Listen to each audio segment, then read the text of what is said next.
2001 साली मी या शाळेतून पासआउट झालो होतो. त्याच्यानंतर आज बरोबर 25 वर्षांनी या स्टेजवर बोलत आहे. लहानपणी जेव्हा होतो तेव्हा भाषण करताना कुठलीही भीती वाटायची नाही, कारण रट्टा मारून एकदम पाठ करून भाषण पाठ असायचं. आज असं अचानक स्टेजवर पाठवल्यामुळे थोडी भीती आहे. शाळेबद्दल बोलायचं झालं तर शाळेची आता ही जी इमारत बांधली आहे ती खरंच खूप सुंदर आहे. मुलांसाठी खूप सोयीस्कर आहे. समोर पटांगण आहे. आमच्या वेळी जी शाळा होती ती मला खूप चांगली आठवत आहे. समोर एक मोठा व्हरांडा होता.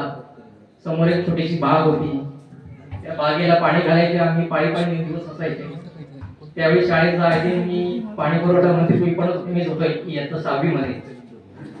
आणि शाळेचं जे मेन ऑफिस होतं ते आय थिंक एक मोठा हॉल होता.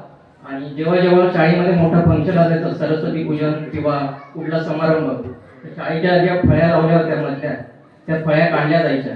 त्या फळ्यांवर असा विशेष असा नंबर दिला होता जेणेकरून त्या पुन्हा लावल्या की 3 पार्टिशन व्हायचे. मधलं पार्टिशन म्हणजे ऑफिस आणि दोन्ही साईडला वर्ग असायचे. तर ते मला एक आठवतं अजूनही. जेव्हा जेव्हा कुठला महोत्सव, सरस्वती पूजन वगैरे असायचं तेव्हा शाळेतली मुलं ग्रामस्थ मेहनत घ्यायची. दुसरी गोष्ट म्हणजे शाळेतल्या बालपणीच्या आठवणी अजूनही मला आठवतात. जसं की कुठलाही समारंभ असेल गावामध्ये, रामनवमीचा उत्सव असेल तर शाळेतली मुलं समुद्रावरील वाळू टाकायला श्रमदान म्हणून तिकडे देवळाकडे जायची, मंदिराकडे श्रमदान करायचं. शाळेतल्या शिक्षकांचा पण एक वेगळाच दरारा होता. तो म्हणजे कारण शाळेतले जे शिक्षक होते ह्या वाडीतच राहायचे, त्यामुळे वाडीतल्या कुठल्याही मुलांची एवढी हिंमत नव्हती की कोणाला उलट बोलायचं किंवा कुठलं व्यसन करायचं. गवस गोष्टी तर आमच्या घरीच राहायचे. त्यामुळे आई वडिलांना कधी उलट बोलणं किंवा आज जेवणात हेच पाहिजे, जेवणात तेच पाहिजे असा कधी हट्टाच झाला नाही. दुसरी एक आठवण म्हणजे मधल्या सुट्टीचा वेळ जेवण झाल्यावर आम्ही तिथं समुद्रावर किंवा शिवलकाऱ्यांच्या माडात दिसलो. त्याच्यानंतर गावड्यांच्या चिंचा तिकडे गाड्याला चुकून जरी दगड याच्या गवीच्या घरावर पडला तर तिकडून आवाज यायचा, कोण रे तो, म्हणून मग आम्ही धावत परत चढावर जाऊन थांबायचो. पुन्हा ते गेले की परत जाऊन चिंच चोरायच्या. या सगळ्या गोष्टी त्यावेळी चालायच्या. ही शाळा म्हणजे बोलायला झालं तर फक्त शाळा नाहीये, एक ज्ञान मंदिर आहे. त्यावेळी शाळेच्या बाहेर 10 मूल्ये लिहिलेली असायची. तर इथल्या शिक्षकांनी आम्हाला फक्त शिक्षण पुस्तकी ज्ञानच नाही दिलंय, तर त्यांनी ती 10 मूल्ये आम्हाला शिकवली आहे. आता ती मला वाटत नाही कुठल्या एका विद्यार्थ्याला ती 10 मूल्ये माहीत असतील, पण ती 10 मूल्ये शिक्षकांना सगळ्यांना माहीत असतील. तर आपण सर्वांनी त्या 10 मूल्यांपैकी एक जरी मूल्य पाळलं, तशी प्रामाणिकपणा, राष्ट्रीय एकात्मता, त्यातले एक जरी मूल्य जोपासलं तर आपण पुढे आयुष्यात खूप पुढे जाऊ शकतो. तर त्या शिक्षकांचं खरंच खूप खूप धन्यवाद की त्यांनी आम्हाला घडवलं. माझ्या वेळी माझा मित्र म्हणजे वासुदेव तामणकर, स्वप्नील वेंगुर्लेकर, मिलन, प्रमिला नाही सॉरी त्याची मोठी बहीण निर्मा, प्रशांत, हे सगळे आता दिसत नाही पण मला ते सगळे दिवस आठवतात.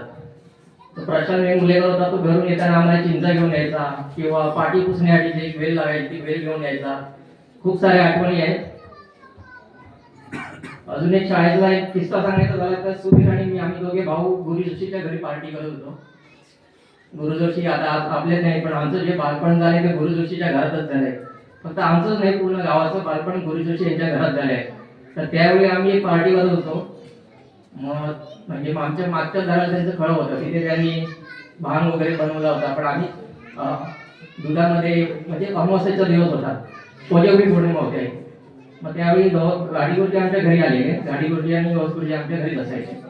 तर त्यावेळी त्यांनी आम्हाला बघितलं की सुधीर आणि स्वप्नील मागच्या घरी पार्टी करतायत गुरु जोशीकडे.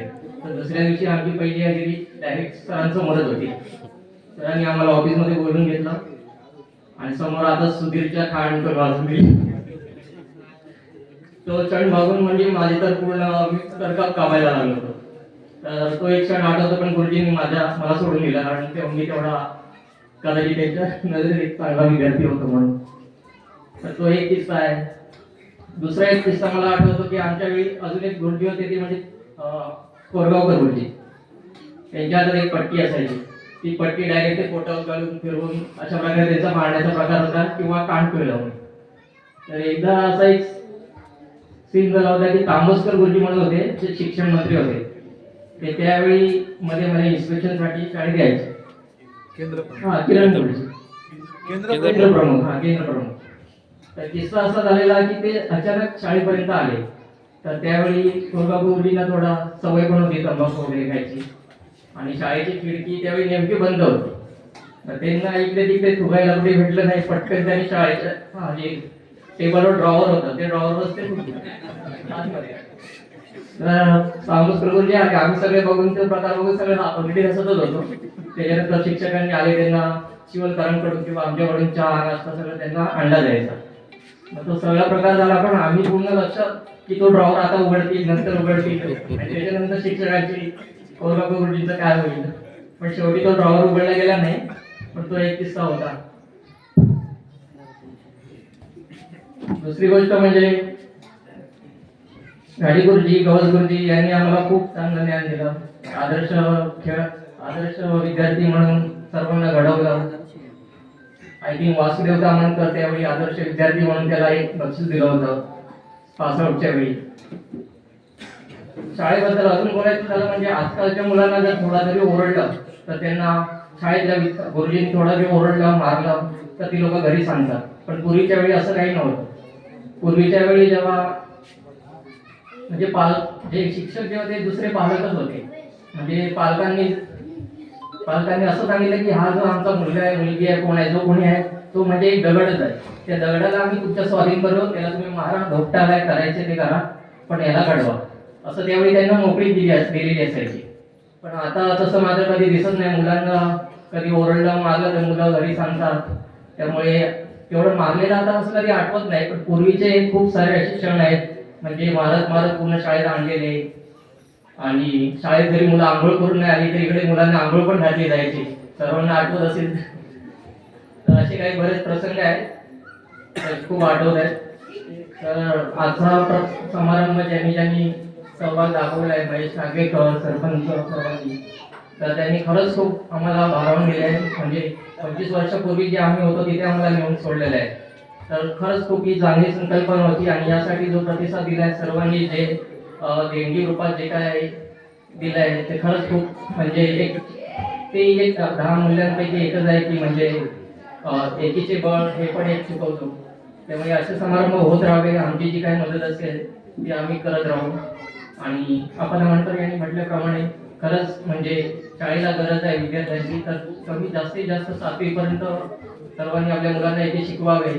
असं नाही की इंग्लिश मीडियम मध्ये चांगलं ज्ञान भेटतं.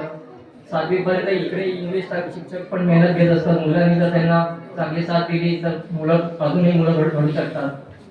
तर 25 वर्षानंतर पुन्हा इथे बोलायला दिल्याबद्दल खूप खूप धन्यवाद. शाळेबद्दल अजून एक बोलायचं झालं असेल तर म्हणजे मला जो प्रत्यय आला 2019 साली जेव्हा कोरोना आलेला, तेव्हा कोणालाही वाटलं नव्हतं की आपल्याला परत जाऊन शाळेत राहावं लागेल. म्हणजे ते जे पूर्ण देशावर संकट आलं होतं, लोकांना गावागावात लोकांना कोण उभं करत नव्हतं. अगदी सख्खे भाऊ पक्के वारी झाले होते. ग्रामस्थ शहरातील लोकांना विरोध करत होते.